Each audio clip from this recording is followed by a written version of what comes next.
unlike other classics. West Side Story grows younger.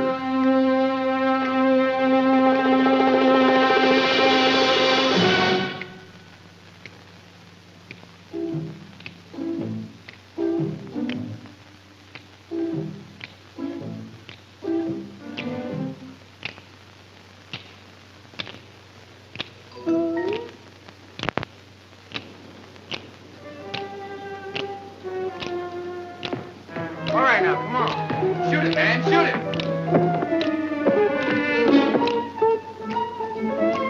Yeah!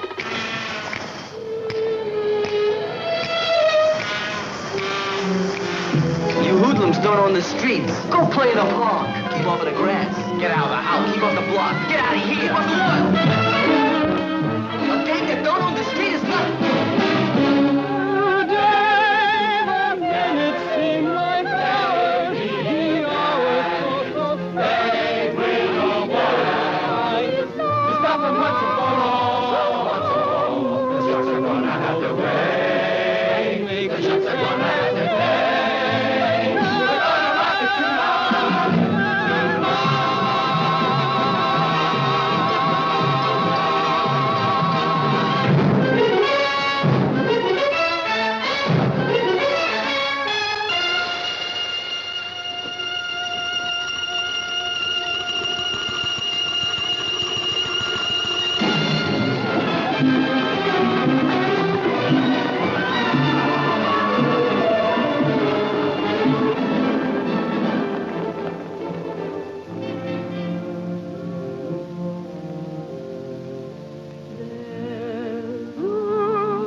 Unlike other classics, West Side Story grows younger.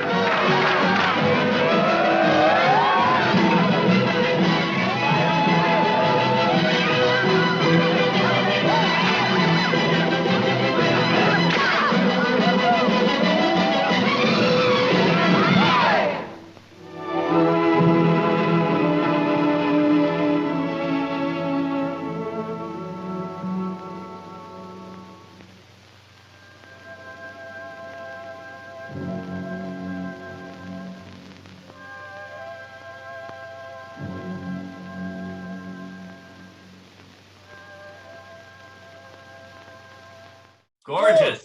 Whoa! Oh my God. Okay. It was good to go then. Yes. Oh my Okay. God. Can I tell you what a pleasure this is? Okay. Oh my boy. Gorgeous. Gorgeous. Yeah, they did a nice job on the cover. They really did. Yeah. I loved it. And you know what else I did is I love listening to the audiobook. So I was listening to the audiobook and it Oh, was like, I haven't listened to that yet. oh, well, I it's like forgot. your story takes us on a journey. Oh, yeah, it's been a while. So I'm going to start off Okay. with your joy in life. Yeah. For you, what is your biggest joy in life? Ask me that again, sorry. What is your biggest joy in life? Wow. Animals, my pets.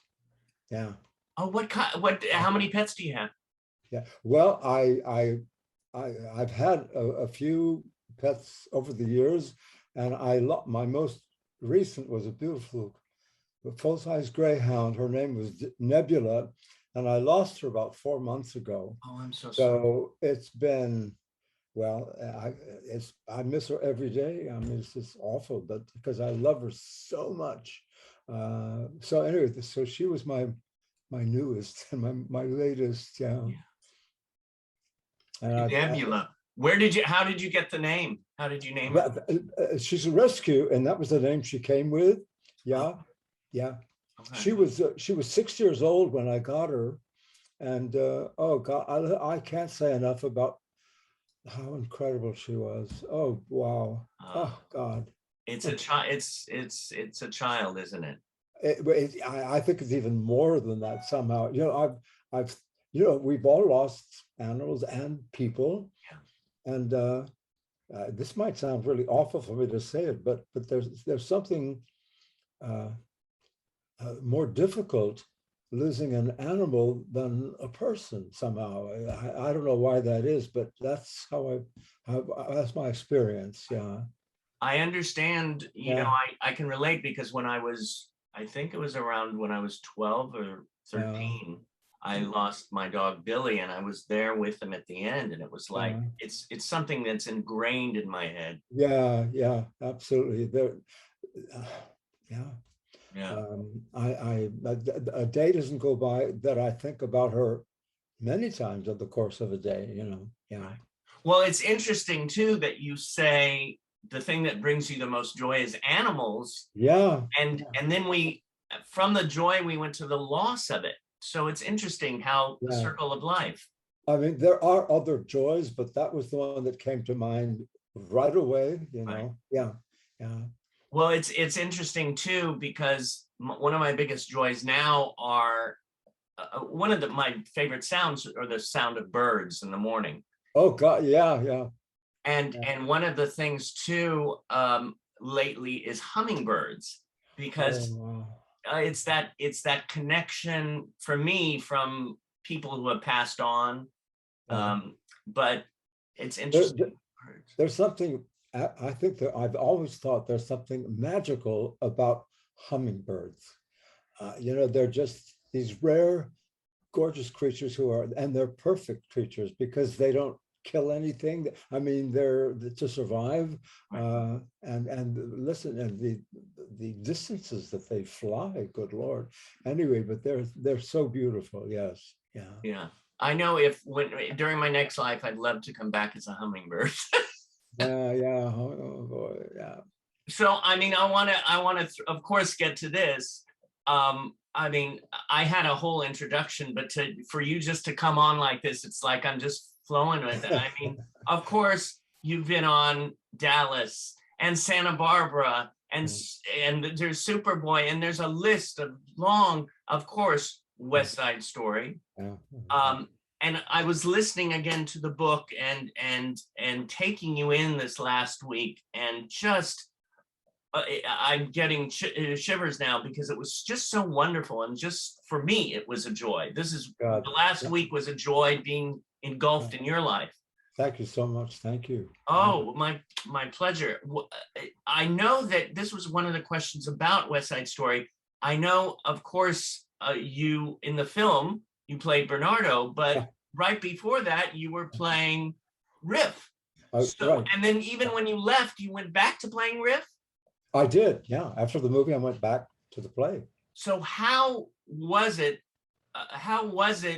Going from one character to another and then back again for you? Well, I'll tell you, I don't. The word "easy" is not the right word, but there was something natural and not difficult about that transition at all. When I think of, you know, I played Riff for a year and a half before the movie, and then for a little bit after the movie. But while I was playing Riff, I was playing opposite Ken Leroy, who was the original Bernardo. So I saw him every night for a year and a half.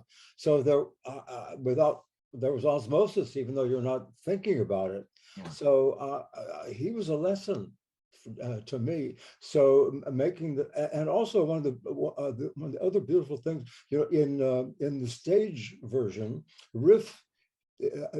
I'll put it this way: in the film version, the role of Bernardo is a bit more. There's a bit more meat on the bones because the guys are in the American number with the girls, and there are a few of additional other scenes. So Bernardo was in the film is a slightly more meat on the bones kind of role than it was in the theater. So I kind of got the best of both worlds, playing Riff, which I loved. Oh God, I loved it so much, and in the play, and then getting to play Bernardo in the film. So both roles are great. Right. And Bernardo is again, because of the additional moments that the shark guys have in the film, it gives us a deeper way to go, and also a deeper connection with an audience too. Yeah. Right. Well, you know, I was thinking too, once I thought that question came in my mind, it's also, you have these two gangs and these two strong characters, but it shows that, you know, this side or that side, and there's all this fighting, but the thing is, it's interchangeable. In a sense of, we're all actually on the same blue planet. Yeah. And it shows how closer we are, even by you playing those two roles. Yeah. Well, you know, because no matter what role you're playing, you have to. Now, I've heard this. It's coming to mind now. You care about the character that you're playing, so you get an emotional attachment, involvement to that character as well on both sides. So I really felt very strongly connected to Riff, but there's this. I will say, I think there's a slightly deeper connection with Bernardo because the Jets, their family is the gang, you know, but the Sharks have a family. Bernardo has a sister, Maria, that he loves and takes care of, and Maria talks to her father often. You know, so the Sharks are family, and that there's that aspect that makes me connect maybe a little bit more to Bernardo than I did to Riff. But again, when you're as a performer, you learn and you automatically care about the people that you're representing, you know? Yeah. And also in connection to all this, what do you enjoy more, film or theater? Listen, it depends on the material. Yeah. If we're lucky because I've done some movies where the material is better in one circumstance than it is in another, and the same, of course, applies to theater too. So again, it all the material makes a big difference. Right. But I've had really wonderful experiences in the theater. I've gotten to go do some really wonderful pieces. Right. And I'm reminded too, you know, after doing the film and going back into the play in London, it felt so great to be on that stage again. Oh, it really did. That must have been a relief too. That okay, the film is finished, but then you went right back into it, so you didn't have such a huge letdown. Yeah. That you could have. Well, to call maybe transition is not the right word. It all felt so good because West Side is such a beautiful piece. Yeah. No matter what you're playing, really, and what it's about is, you know, prejudice and discrimination, all that stuff. I mean, existed before and still does. So we can all identify with that in some way. So it's and because of that, it's a meaningful subject as well. So it's hard. Yeah, I've met over the years. I've seen a few theater productions of West Side, and I always get to meet the cast. these young people, and they, like me, they really love what they're doing because they love the piece, and they care about it in the same way. There's just something about that piece that makes us care. Yeah. Well, there were two things that just went through my mind too, because of course, I mean, I have the TV. I mean, your face is embedded in so many minds in that role, because we grew up as, of course, the most popular musical film ever. Yeah. And the thing too is, the other thing I was thinking about is, you were talking about other shows you have been in, and I was talking to a friend of mine who I went to high school with, and I told him I was going to be talking with you, and he said, "Oh my God, Angel and I," I'm going to read what he said. "Angel and I were thrilled to share the stage with him in the Long Beach CLO of King and I." Oh my God, okay, yeah. And he said, "I'd like to ask him where the King of Siam ranked among his favorite roles." Well, that's a beautiful piece. The King and I is another wonderful, just a beautiful piece. Oh, I did it with Lee Meriwether, played Anna, and she was just wonderful as a person and wonderful in the role as well. But that piece really, when you hear the overture, right away, you're just pulled into this piece before you even go on stage. It's beautiful score, beautiful, everything about it is beautiful. So, and again, it's about something that's important, and so you care. We care about Anna, and of course we care about the King as well. So that kind of it's such a great help as a performer when you can really care about the character you're playing. But I really thought I was a really unlikely guy to do that, but you couldn't resist it. It's such a beautiful piece. It's gorgeous. It's gorgeous. It is. In fact, my brother loved that show so much he moved to Thailand. Yeah. I was in Thailand for about 4 days, about something else. But so I didn't, not much of an experience, but I have, there's somebody I worked with in Paris a long time ago who spent a lot of time in Thailand and loved it so much he spent more time in Thailand than any place else now. Yeah. Well, I know it's on my top 10 list to go to. Yeah. Actually, the number one for me is Greece. Oh gosh, yeah. Well, and that's where you're from, right? Well, actually, my parents are from a Greek village. A long time ago, my Greek friends told me my parents were from a Greek village in Turkey, and my Greek friends in Greece told me, "Don't ever say Turkey, say Asia Minor," because the Greeks, that thing.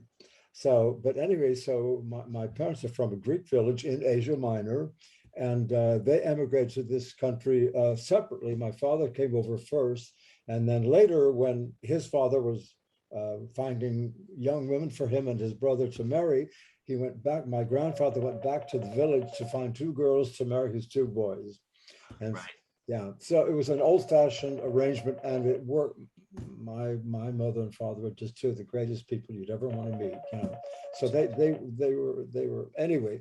But Greece, it's been a while since I've been there, but and I've spent a couple of times on 2 of the islands, more like a tourist than anything else, and also some time in Athens. But the Greek islands are just so beautiful, beautiful. Yeah. I just can't wait to go there. Yeah. I can't wait to go there. And by the way, in connection to that, when I say the names Stephen and Zoe, what first comes to your mind? Well, I see my mother and father right away. Yeah. And I'm whenever I think of my mother and father, the first thing I remember what really extraordinary people they were. They were just such, my brothers and sisters and I really always we appreciated it more with time, but we really appreciated who my parents were as people, and as separate to how they were as parents. But one of the things I always thought about my mother, I thought I could take my mother could go to Buckingham Palace, be absolutely at home, and that's true, you know. So that's one way of describing how comfortable she was with herself, no matter where she was. Yeah. Yeah. Yeah. Yeah. It's interesting too, when I heard about you talking about them, or at least when I was hearing it through your book, and I was identifying with so much that you were saying, and how I really got this loving family that you came from. And Yeah. it shows in your work, you know, even when I see this face of Bernardo, Right. I mean, Yeah. you know, some people would think, again, we're going this gang and that gang, but you could see the so many different, and that's why you got the Oscar, because you had so many levels going on. It was the love for Bernardo. It was the, you know, his flaws and his being, and it shows how you bring your life into your characters. Yeah. Well, I think the important thing for all of us when we're playing any role is to understand and care about what that character is going through and what that character feels. Because I think ultimately it's all, not ultimately, but the way all of us and the way things feel and the way people feel given their particular circumstance. But I didn't consciously think about it at the time, but I guess somewhere in me I must have thought about it, Right. and that is understanding and or having a feeling about Bernardo and what he was experiencing. He and his family were experiencing coming as immigrants to the United States, and yeah, I've heard now and again. I've heard over the years. I've heard people say that Bernardo was the bad guy, and you know, I guess he can be viewed that way. But the sharks. I mean, everybody has feelings, of course, but yeah. In some of the scenes, I think when Riff says to Bernardo about who jumped him the first on, and Bernardo says, "Who jumped me the first day I came here?" Yeah. So that was his experience. He was being looked down upon, having they couldn't own the streets the way the Jets did. Yeah. But so my point is to be to understand when you're treated badly, you Right. have to respond, and you can feel that. I'm sorry, putting it so badly, but No, I get it. It's really the I'm thinking of all the characters again back in West Side Story, and they all have a humanity about them. yes, Yeah. yeah, wow. You're Yeah. popular. There's a phone here that I never answer, and it's ringing. No, it might be my mom. Well, okay. You know, I'm thinking about that, and I remember also in the book how, to me, you manifested this whole thing. I mean, if it wasn't for you moving to New York, you might have not gotten in that. Isn't that true? Absolutely. Yeah, that was, you know, I can count here somewhere, I guess we all can, the times we got lucky. And because, you know, work for dancers was disappearing in somewhere in the early 50s or mid 50s. And so I thought, well, I guess I should go to New York. You know, I had no, so that's what I did. I bought a one-way ticket to New York, and I had some friends who'd made the move before me, so Mhm. that let me stay on the couch in their living room. And coincidentally, it was two girls who were roommates, and one of them worked for Roger L. Stevens, who was very seriously connected with the theater and with West Side Story. So Right. they told me exactly where I should go to try and audition for it.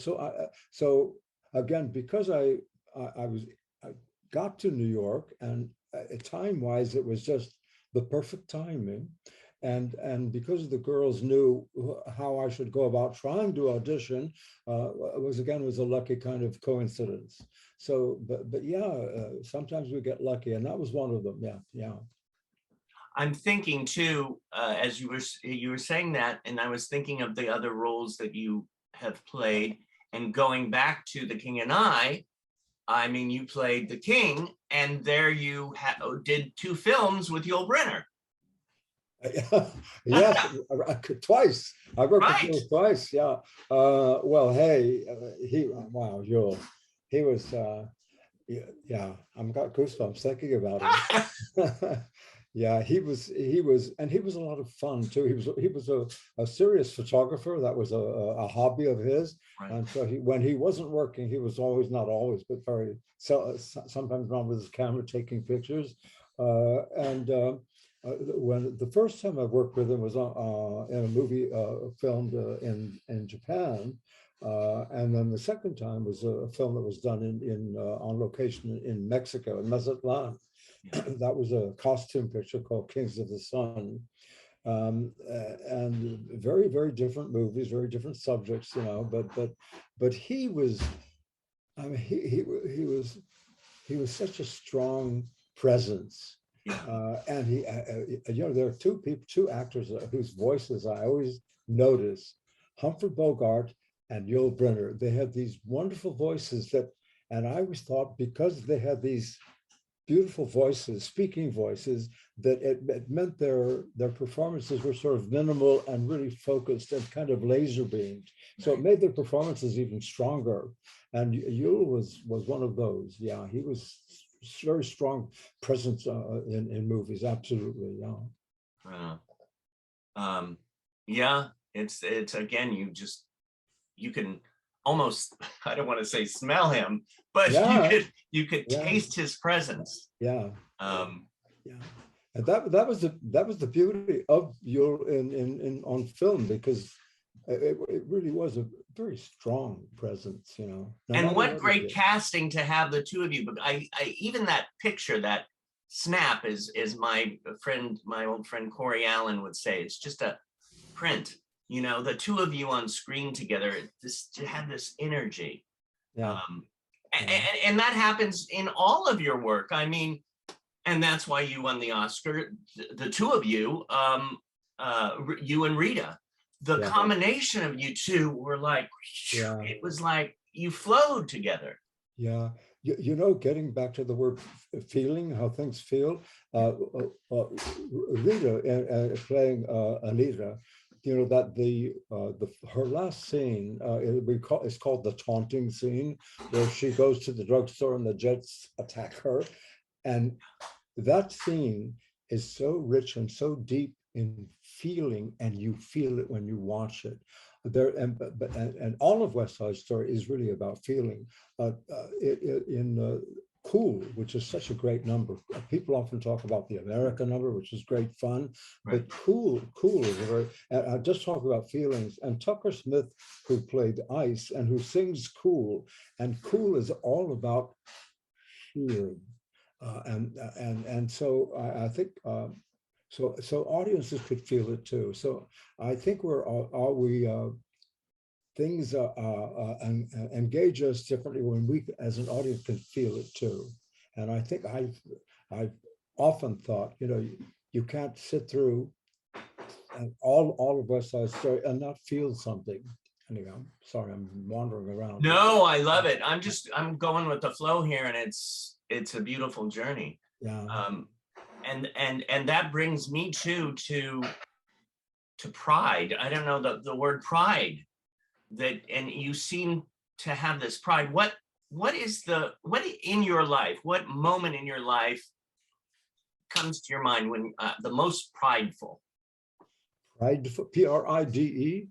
Yeah, if that's a word. What?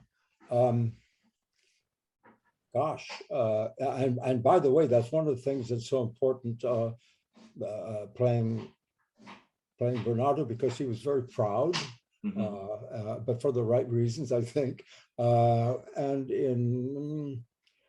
I, for me, I get back to my parents again because um, they weren't proud people, but there was somehow they were elegant people who had pride, but in a meaningful. I'm putting it so badly in a way that made so. But pride and is really important, and to respect people, respect how people feel, and understand how people can feel proud. Yeah. But again, it's just it goes. I think to me again, it made me think of respect. Right. Respect for each other, and therefore how we feel. And then, and you come, so your presence is that way. You have a pride, a loving pride that emits from you, as well as, I remember one of the quotes in the book that somebody described you, the self-confidence that I could bottle and sell. Was that, who was it? Was that Barbara Luna? Who's, I'm not sure who said that, but I can't think of it myself right now. I just remember that, and it's such a nice mix for. I mean, we have a school here, Performing Arts Studio West, which houses actors with and without disabilities and performers, and it's all about the Meet the Biz program, is bringing everybody together, and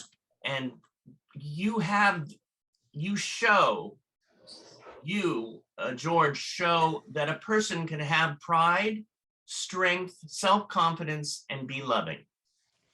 Yeah, well, again, the word proud and the word and pride, because I think that was an important aspect of Bernardo, yeah. And how his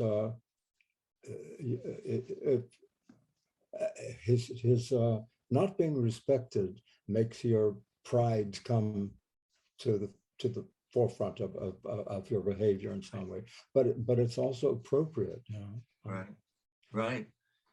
Now, being a dancer and a stunning one, of course, you go through different events in life, and after a while, your body goes, probably. I'm gonna close the door here real quick. Oh, sure. Go right ahead. Close it to me. Okay. Sorry, I was hearing noises. That's okay. I was saying, what's for lunch? Yeah. How do you deal, or do you have a pain, a physical pain from being a dancer, or do you not? Did you say pain? Like, is there a pain that comes from dancing? Do you? Well, I'll tell you, when I think of training and classes and all of that, the word pain is not something you can. I guess pain happens if you have with an injury, but I was lucky because I never had any kind of injury over the years, despite the training and the work and so on. So some people do, you know, it's physical, so injuries happen. So I was lucky and never had any kind of injury that makes me think of the word pain. Yeah. But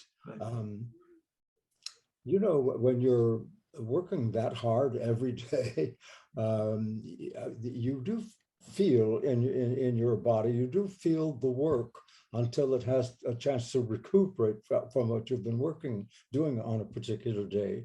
So, but that to me, that doesn't conjure up the word pain, but maybe in a way it's a kind of pain, again, because when you exercise that kind of diligently, your body does have to rest from what you've been putting it through on a given day. But to me, it's not pain, it's just part of what happens. I don't know. No, I love that, because it is, you also come through, and talking to you here, you look at the positive in life. And I'm that kind of person too that identifies with that. You see the positive, and so you don't think of pain as pain. You just see it as part of life. Well, yeah. Thank you for that. Yeah, I that's what I noticed in other people too, because I think people too often can focus on something that they don't like about someone or something that they do like about someone. Yeah. And I guess I think I've learned that. I didn't learn it, but I guess it was learned it without realizing it. Again, I go back to my parents, because they were very positive, and I mean we were so lucky with our parents. Yeah. Well, you know, it's interesting too, and it brought me deeper, and that's why I love your book so much, is that it made me think of my family too as I was reading it, and certain things that you said. And again, you were so positive. You looked at life from the light side. Mm-hmm. And the story about the $9 that were on the floor. I love that story. Yeah. Oh, yeah. I did Yeah, too. yeah, Oh my yeah. God. And it reminded me of when I went into the store when I was like, this was before I was 10, and I took a piece of gum, I put a pack of gum, and I got into the car and I showed my mom. I said, look what I got. Yeah. And she said, you take that back right now. Okay, there you go. Okay, so we've had the same experience. Right? Yeah, yeah. So that story of yours, it really. But those stories say something very substantial about our parents, you know. Yeah. Yeah. Yeah.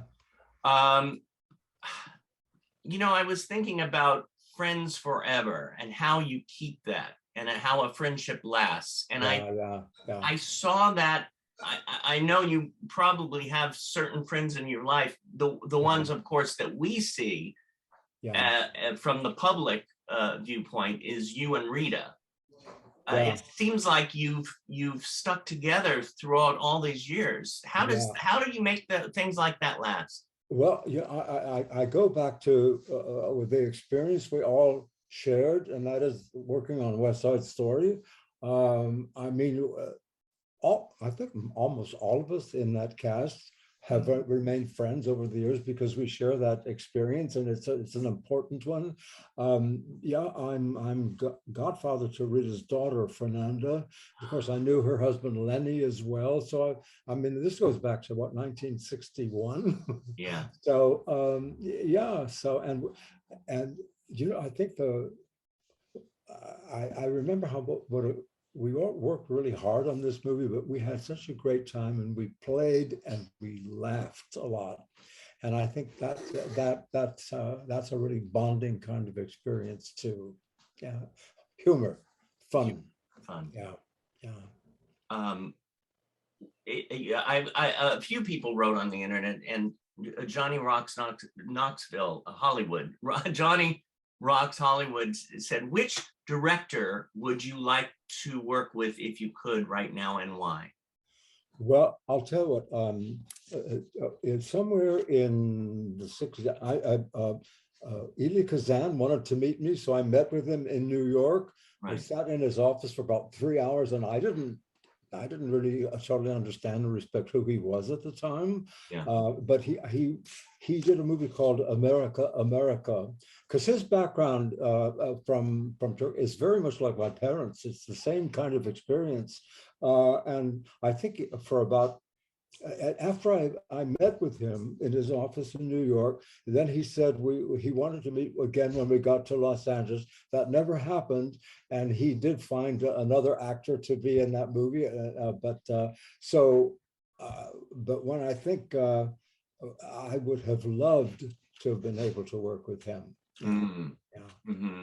Is there a role now? Let's say if there's a role out there that you say, I want to play this role. I still want to get out there and do this role.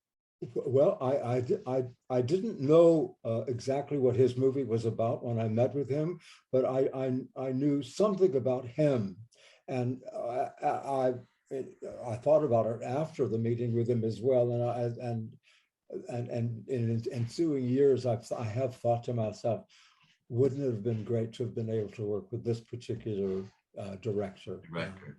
Yeah.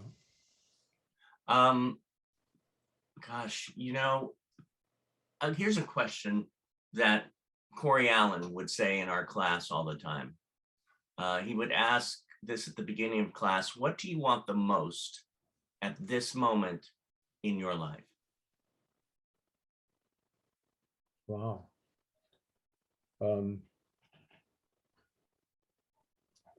To appreciate what we have, you know, at any given time, because it's and right now is, you know, we're all, because of COVID, we're all so I can't think of the word right now, but we've been distracted. Yeah. So much has happened with it. People have lost their, you know, so again, just gratitude, I think, to just be here and wake up to another day, you know. Yeah. Well, you know, I thank the universe for letting me wake up today and get this time with you.